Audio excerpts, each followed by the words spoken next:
नमस्कार, उत्तराखंड समाचार में आपका स्वागत है। मैं रविंद्र सिंह। सबसे पहले मुख्य समाचार।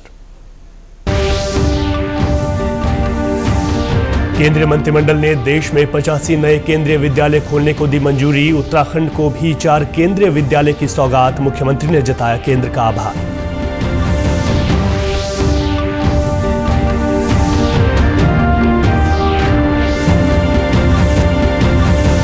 मुख्यमंत्री ने लोहिया हेड हेलीपैड और कैंप कार्यालय खटीमा में जनसंवाद कर सुनी लोगों की समस्याएं। अधिकारियों को दिए जल्द समाधान के निर्देश।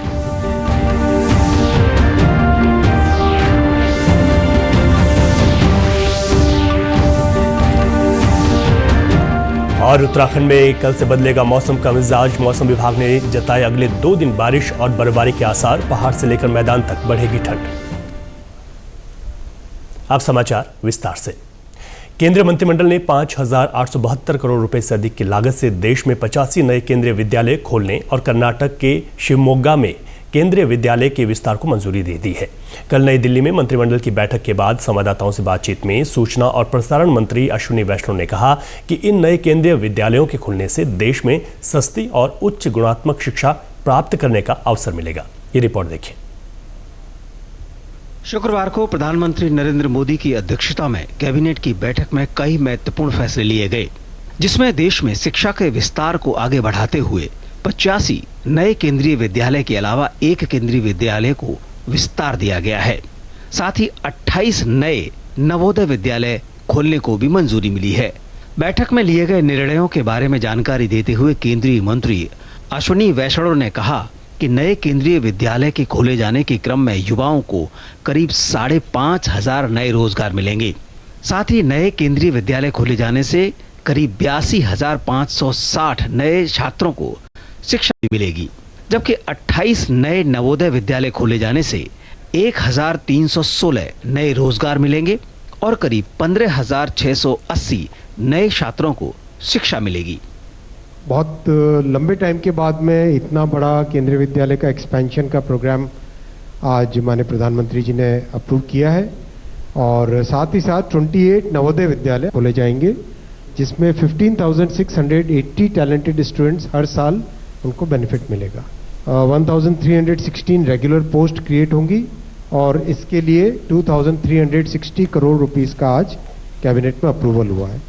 ओवरऑल केंद्रीय विद्यालय नवोदय विद्यालय का मिला के 8,232 crore rupees have been sanctioned by the cabinet by honourable prime minister. वहीं इस निर्णय के अंतर्गत उत्तराखंड में भी 4 नए केंद्रीय विद्यालय खोले जाएंगे। इसमें 2 केंद्रीय विद्यालय टिहरी जबकि एक विद्यालय अल्मोड़ा और पौड़ी गढ़वाल जिले में खुलेंगे। मुख्यमंत्री पुष्कर सिंह धामी ने इसके लिए प्रधानमंत्री नरेंद्र मोदी और केंद्रीय कैबिनेट का आभार जताया है। उन्होंने कहा कि यह पहल न केवल देश में गुणवत्तापूर्ण शिक्षा के नए आयाम स्थापित करेगी, बल्कि दूर दराज क्षेत्रों में भी आधुनिक एवं सुलभ शिक्षा का मार्ग प्रशस्त करेगी। मुख्यमंत्री पुष्कर सिंह धामी ने विभिन्न विकास योजनाओं की स्वीकृति प्रदान की है। मुख्यमंत्री ने उत्तरकाशी के विकासखंड भटवाड़ी में प्राथमिक स्वास्थ्य केंद्र भटवाड़ी को 50 शैया युक्त उप जिला चिकित्सालय के तौर पर उच्चीकृत किए जाने के लिए शिथिलता देने की मंजूरी दी है। इसके अलावा विकासनगर में राजकीय डिग्री कॉलेज, डाकपत्थर में प्रशासनिक भवन, वाणिज्य संकाय भवन और कला संकाय भवन के निर्माण से जुड़ी नवीन परियोजनाओं के लिए कुल 450 लाख की मंजूरी दी है।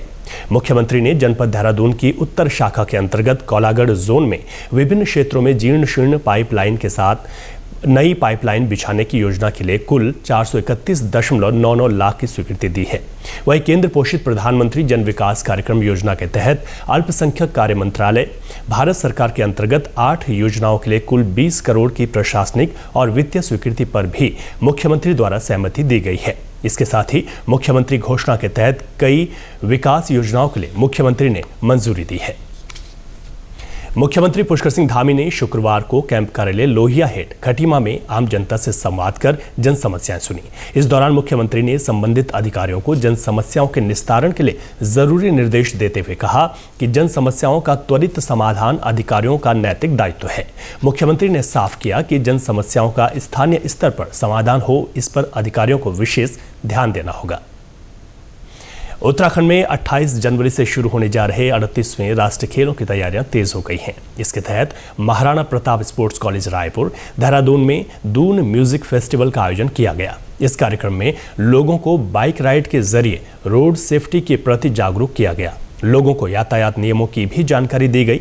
विशेष प्रमुख सचिव अमित सिन्हा ने बताया कि कार्यक्रम का मुख्य उद्देश्य लोगों को सड़क दुर्घटनाओं के प्रति जागरूक करना है।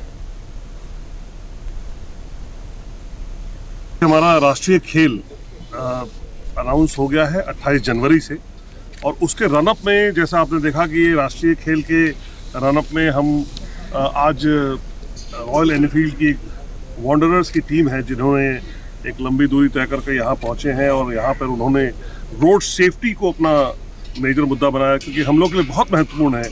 कोई व्यक्ति, कोई खिलाड़ी भी है, वो भी साइकिलिस्ट होता है, वो मोटरसाइकिलिस्ट होता है, वो पेडेस्ट्रियन होता है, और दुर्घटनाओं में जैसा कि आप जानते हैं कि भारत में लगभग 2.25 लाख लोग हर साल दुर्घटना में मरते हैं। और मैं आपको बताऊं, एक डेटा ये है कि अगर मोटरसाइकिलिस्ट जो है या साइकिलिस्ट जो है वो अपने घर का अकेला ब्रेड अर्नर होता है तो वो अकेला मरता नहीं है, उसके साथ उसका परिवार मरता है। तो ये बहुत आवश्यक है कि हम रोड सेफ्टी पे फोकस करें। हमेशा दिक्कतें जो आती हैं वो कभी ये ज़रूर होता है कि साइकिलिस्ट या मोटरसाइकिलिस्ट की गलती होती है बड़ी गाड़ी से टकराना, लेकिन कहीं ना कहीं दोनों को सावधानी से चलना बहुत ज़रूरी है। सिर्फ एक का सावधानी ज़रूरी नहीं, दोनों का सावधानी से चलना ज़रूरी है।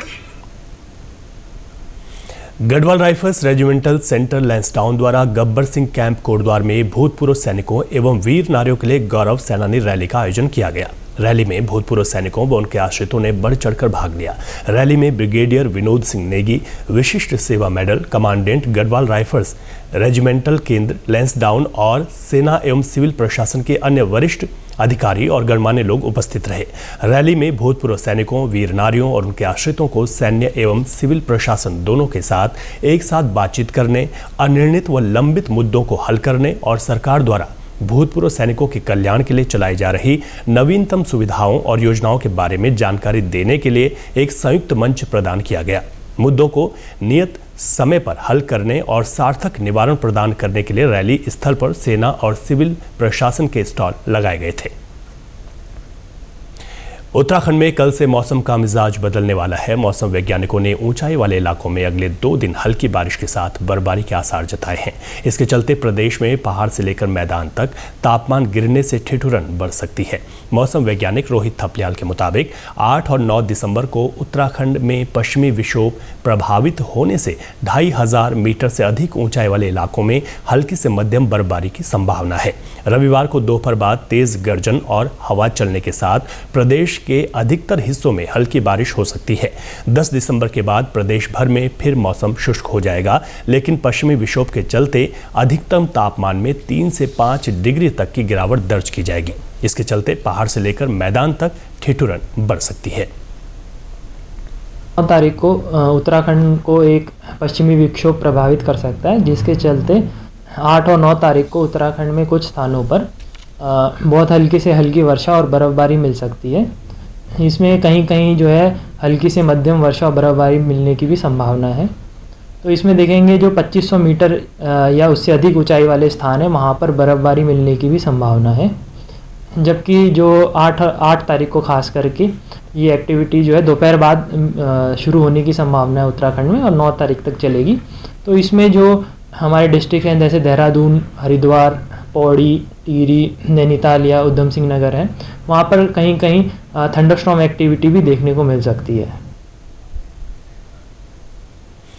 देश के सार्वजनिक प्रसारक प्रसार भारती ने OTT प्लेटफॉर्म के क्षेत्र में कदम रखते हुए हाल ही में वेब्स की शुरुआत की है। यह डिजिटल मीडिया और OTT दर्शकों को एक संपूर्ण इंफोटेनमेंट इकोसिस्टम देता है। अगर आपको भी चाहिए फ्री में शानदार कंटेंट, तो आज ही डाउनलोड करें। QR कोड के जरिए भी वेब्स ऐप डाउनलोड की जा सकती है। इसी के साथ अभी तक के समाचार समाप्त हुए। दूरदर्शन समाचारों से जुड़े रहें। मिलते हैं फिर शाम 5 बजे के बुलेटिन में। नमस्कार।